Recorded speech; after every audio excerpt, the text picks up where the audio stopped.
This is Richard Wolff from Democracy at Work with another Wolff Responds. This time my response is to something that gets real close to gibberish. It's the so-called supply chain disruptions.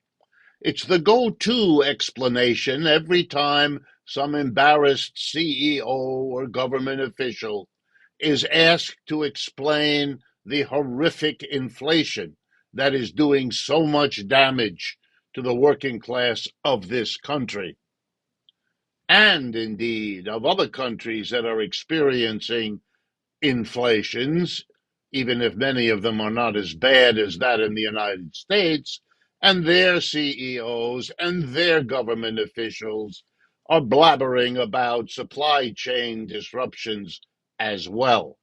So let's get right to the point to understand why this is major fakery.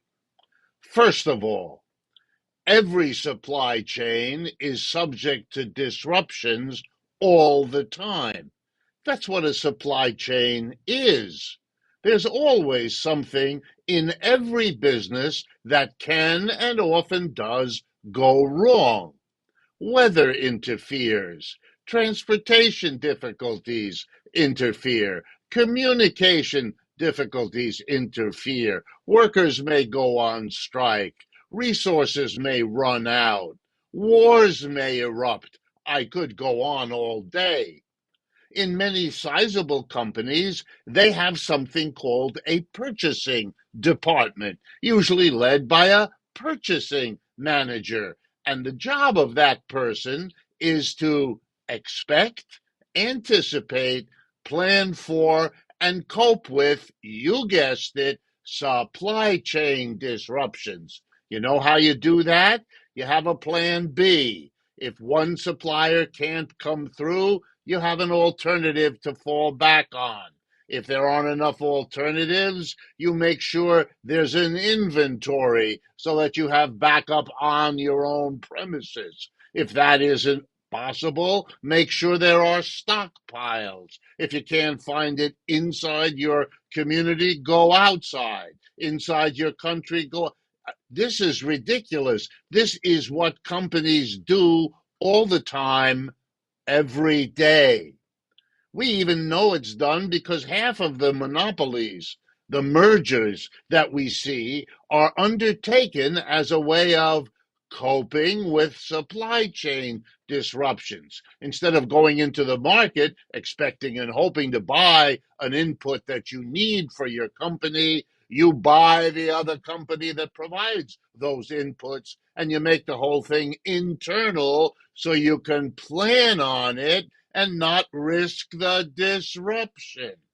So, this idea that you're explaining something by disruptions is gibberish. What's going on here is really quite different. When you have disruptions on a massive scale, when you see thousands of different producers in all corners of the world, in all parts of the United States, jacking up their prices and mumbling something about supply chain disruptions, you're not watching a supply chain disruption, you're watching a systematic breakdown. That's what having supply chain disruptions all over the place translates into. And we're not seeing, in fact, a supply chain disruption at all. That's why it's so vague. That's why it's so gestural. What we're seeing is a great many companies trying to make up for a lost 2 years. The pandemic, the economic global crash of capitalism. In 2020 and 2021, those did a real number on all kinds of businesses. They couldn't make, in most cases, there were some exceptions, they couldn't make the kinds of profits they were used to, they had planned on, they had borrowed money, presuming, and they've got to make that up. And the fastest, easiest way to do that now is to jack up prices. But as businesses always do when they raise their prices, they tell you it's somebody else's fault. These days, the only folks they can point to, one CEO points to the CEO of some other company whose prices he has to pay or she has to pay. In other words, it isn't one or two CEOs, it's mostly all of them. And that's called a systematic problem, not solved by and not explained by talking about the disruptions that are always there and always have been. We are facing, especially in the United States, a capitalism that is declining.